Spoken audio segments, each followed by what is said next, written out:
Purulia government medical college ও হাসপাতালে সাময়িকভাবে অবস্থান বিক্ষোভ তুলে নিল চিকিৎসক পড়ুয়ারা। আরজি করে চিকিৎসক পড়ুয়াকে খুন ও ধর্ষণের পাশাপাশি পুরুলিয়া মেডিকেল কলেজ ও হাসপাতালে বেশ দাবি নিয়ে শনিবার থেকে আন্দোলনে নেমেছিলেন এই হাসপাতালের চিকিৎসক পড়ুয়ারা। গতকাল থেকে আন্দোলনের আঁচ বাড়তে থাকে। গতকাল সন্ধ্যায় মেডিকেল কলেজের মূল গেট বন্ধ করে আন্দোলনে বসেন আন্দোলনকারীরা। ফলে আজ সকাল থেকে মেডিকেল কলেজ ও হাসপাতালের বহির্বিভাগ সহ একাধিক পরিষেবা বন্ধ করে দেওয়া হয়। সকাল থেকে রোগী ও তার পরিজনেরা হয়রানির শিকার হতে থাকেন। হাসপাতালের ভিতরে ঢুকতে না পেরে ও চিকিৎসা পরিষেবা না পেয়ে কয়েকজন রোগীর আত্মীয় উত্তেজিত হয়ে পড়েন।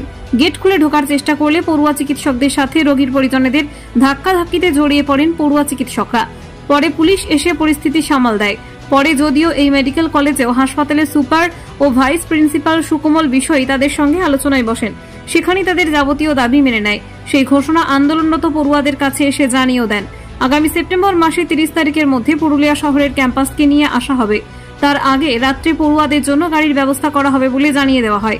তারপরে আন্দোলনরত পড়ুয়ারা জানান আরজি করের ঘটনায় প্রতিবাদ জারি থাকবে। তাদের যে দাবি মেনে নেওয়ায় অবস্থান বিক্ষোভ তুলে নেওয়া হয়। কর্তৃপক্ষ আগামী সেপ্টেম্বর মাসে 30 তারিখের মধ্যে দ্বিতীয় ক্যাম্পাস হাতুয়ারায় নিয়ে না আসা হলে আবার অবস্থান বিক্ষোভে বসবেন।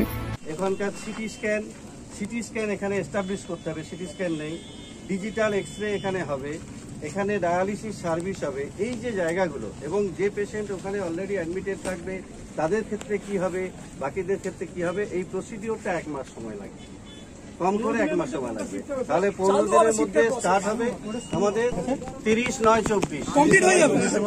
হ্যাঁ, সেটা এখানে দেওয়া আছে। ঠিক এইটা কাগজটা আমরা principal secretary security service all category of সিকিউরিটিতে যারা আছে ইনক্লুডিং স্ক্যাভেঞ্জিং তাদের ইউনিফর্ম আই কার্ড, এটা আমরা এজেন্সি যে দুটো এজেন্সি রয়েছে এখানে কাজ করে গ্লোবাল আর ক্লিফোর্ড, তাদেরকে এটা একদম বলে দেবো ক্যাটেগরিক্যালি 16 আর 24 থেকে তাদের যেন এটা পাওয়া যায়।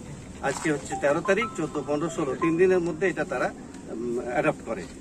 নেক্সট হচ্ছে কনস্ট্রাকশন ওয়ার্কার, তারা কনস্ট্রাকশন যারা এখানে প্রচুর ওই 200 মতো লোকজন আছে ওদের কাছে যা শুনেছি, এই তাদের আই কার্ড এবং তাদের যাতে থাকে কনস্ট্রাকশনের, এইটা আমরা আজকেই এই প্রসেসে এখানকার হয়ে যাওয়ার পর এখানকার অথরিটি তাদের সাথে ডেকে তাদেরকে কথা বলে এটা তাদের 5 দিনের মধ্যে তারা ইমপ্লিমেন্ট করবে। এটা তাদেরকে দিয়ে দেওয়া হবে আজকে, বাকি সব। নেক্সট হচ্ছে ভেহিকেল, একটা ভেহিকেল স্ট্যান্ড বাই 6টা, কালকে ডিমান্ডটা ছিল যেমন 6 PM to 6 AM আজ থেকে এখানে থাকবে একটা ভেহিকেল, আজ থেকে এখানে থাকবে। এটা ফর স্টাফ মুভমেন্ট, ওখানে স্টাফ মুভমেন্টের জন্য। নেক্সট হচ্ছে স্টুডেন্ট ডক্টর যাবে না, স্টুডেন্ট ডক্টর যারা ডিউটি আছে ডক্টর যাবে বলছি তো, স্টাফ মিন্স ডক্টর। আমি স্টাফ বলতে এটা ডক্টরসই, মানে ডক্টরস এবং নার্সিং স্টাফ, রাত্রি যাদের ডিউটি তারাও তো একই এর মধ্যে পড়ে, তাদের জন্য ডক্টরস এবং নার্সিং স্টাফ যারা তাদের জন্য একটা ভেহিকেল এখানে থাকবে। ভেহিকেল এখানে থাকবে, ওখানে পৌঁছে দিয়ে আবার এখানেই এসে থাকবে। স্টুডেন্টদের ইমার্জেন্সি যেটা হয়েছে কথা হয়েছে, স্টুডেন্টদের ইমার্জেন্সির জন্য আমরা তোমার কালকে এসপি এসছিলেন, এসপির সাথে কথা বলবো, ওটা এখানে আলোচনা যদিও হয়নি। এসপির সাথে কথা বলবো, উনি একটা ভেহিকেল সন্ধ্যেবেলায় যাওয়ার জন্য স্টুডেন্টদের যাওয়ার জন্য দেবেন বলেছিলেন। ওটা তো ওনার সাথে কথা বলবো, উনি কবেটা তো ওনার সাথে হয়নি। আজকে এখানে সিদ্ধান্ত যে আমি আজকে কথা বলবো। স্টুডেন্টদের রাত্রিবেলা শরীর খারাপ হলে হ্যাঁ, তার জন্য এখানে ট্রিটমেন্টের জন্য কিছু নেই, সদরে ছুটতে হবে, তার জন্য ভেহিকেল নেই। মাঝরাত্রিতে স্যার ফোন করছি,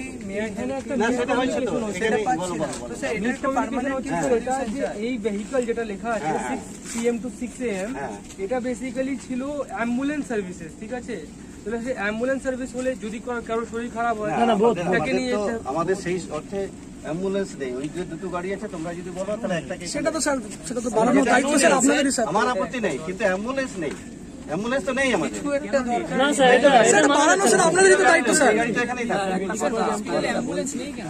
কালকে আমাদের একটা জুনিয়র মেয়ের শরীর খারাপ হয়েছে, আপনাদের আমাদের বলা হয়েছিল মেয়ে হেল্প নাম্বারে ফোন করুন, ফোন তুলেনি। 4টে অ্যাম্বুলেন্সের নাম্বার ছিল, এটা দেওয়া ছিল, একজনও ফোন তুলেনি। তারপর অ্যাসিস্ট্যান্ট সুপারভাইজারকে ফোন করলাম, সে 2বার ফোন করলাম, তুলেনি। তারপর 3rd বার ফোন তুললেন, হ্যাঁ বললেন দিচ্ছি। তারপর কিছু একটা গাড়ি, এই গাড়ি আমার জিনিস আছে। হ্যাঁ, কর্তৃপক্ষ আমাদের আশ্বাস দিয়েছেন, এমএসপি স্যার আশ্বাস দিয়েছেন। আমাদের যে মূল দাবি ছিল শিফটিংয়ের ব্যাপারটা, নারী সুরক্ষার কথা মাথায় রেখে, তো 15 দিনের মধ্যে শিফটিংয়ের কাজ শুরু হবে। 30/9/2024 এর মধ্যে সমস্ত শিফটিংয়ের কাজ কমপ্লিট করা হবে। এছাড়া আমাদের অন্যান্য দাবি যেমন 6 PM to 6 AM গাড়ি দেওয়া, সিসিটিভি ক্যামেরা বসানো, কলেজ গেট বসানো, প্রপার পুলিশ পিকেটিং সমস্ত কিছুই করা হবে উনি আশ্বাস দিয়েছেন। সেই জন্য শিফটিংয়ের দাবিতে যে আমাদের আন্দোলন সেইটা আমরা আপাতত প্রত্যাহার করছি। 30/9/2024 যদি আমাদের দাবিগুলো পূরণ না হয় আমরা পরবর্তীকালে ফার্দার আন্দোলন করব। আর আরজি করের যে নিন্দনীয় ঘটনা ঘটেছে তার সমর্থনে আমাদের প্রচার আন্দোলন এখনও অব্যাহত থাকবে। কর্মবিরতি, হ্যাঁ, আমাদের দাদারা সিনিয়র হাউস স্টাফ পিজিটি দাদারা সিদ্ধান্ত নিয়েছে যে আপাতত ওপিডি এবং নন এমার্জেন্সি সার্ভিস সমস্ত বন্ধ থাকবে। আমার নাম Aritra Munshi, final year MBBS student. Bureau report, Bengal views.